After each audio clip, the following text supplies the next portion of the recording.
Всем привет! А бывает такое, что приходишь домой или спишь и слышишь, как твой котел свистит как чайник. Что с этим делать и как с этим бороться? Давайте разбираться.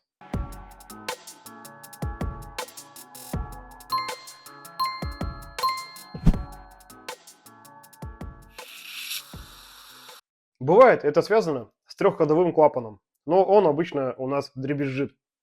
В данном случае это износ деталей и ее нужно заменить. Также бывает, что это связано с вентилятором. Он либо загрязнился и его нужно почистить, либо в нем высохла смазка, точнее в его подшипнике. Возможно, получится ее помазать по-новому. Если же нет, то замена вентилятора. Но чаще всего это связано с основным теплообменником. И тут уже есть несколько вариантов, почему это произошло. Сегодня именно об этом мы и поговорим. Начнем с того, что данный звук в теплообменнике происходит из-за того, что не хватает теплосъема теплообменника.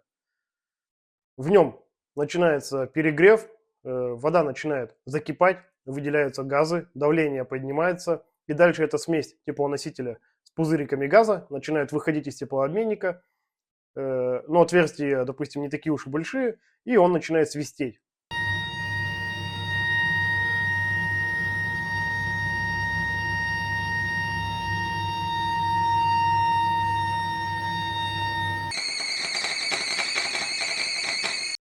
Первым делом нужно проверить грязевик. Если грязевик чистый, то нужно проверить, чтобы работал циркуляционный насос в котле. Если и с ним все в порядке, тогда уже двигаемся дальше. Следующее, что может произойти, это забился накипью наш основной теплообменник. Соответственно, он не справляется со своими задачами, у него меньше пропускная способность, а также из-за отложений он не догревает воду. И, соответственно, в нем начинается кипение. В данном случае надо либо промыть теплообменник, либо заменить его на новый. Также часто бывает, данная проблема встречается по весне, особенно на газовых котлах, которые опционально подключены к бойлеру косвенного нагрева. Весной многие отключают свои котлы, либо они работают на минимальном режиме, потребление газа сильно падает. Давление в трубе в газопроводе возрастает, а механический клапан, который находится в котле, на это повлиять не может. И слишком сильное пламя подает, соответственно, в камеру сгорания, но котел этого не понимает. Он перегревает теплоноситель. Так вот, когда котел включается на нагрев бойлера, он выходит на полную мощность, чтобы быстрее нагреть воду. Но эта мощность излишняя, то есть такую мощность данный теплообменник снять не может.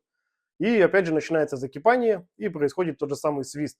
Что же с этим делать? Тут все просто. Нужно замерить давление манометром специальным на входе в котел, а также после этого дела посмотреть, какое давление, какое должно быть по документам. И после этого замерить давление, на котором должен работать котел. То есть уже на отдельном патрубке померить минимальное и максимальное давление, сравнить их с паспортными. Если они не соответствуют, то, соответственно, нужно настроить газовый клапан. И, скорее всего, данная проблема уйдет. А бывает такое, что в баке косвенного нагрева зарастает теплообменник накипью и плохо отдает тепло непосредственно в саму воду. И получается, котел работает на максимальной мощности, но тепло не забирается в бак, недостаточно забирается. Тем самым падает производительность самого косвенного нагрева бака, котел начинает закипать. В данном случае нам опять же нужно либо убавить мощность на нагрев бойлера опционально в котле, либо если такой возможности нету, то убавить давление газа.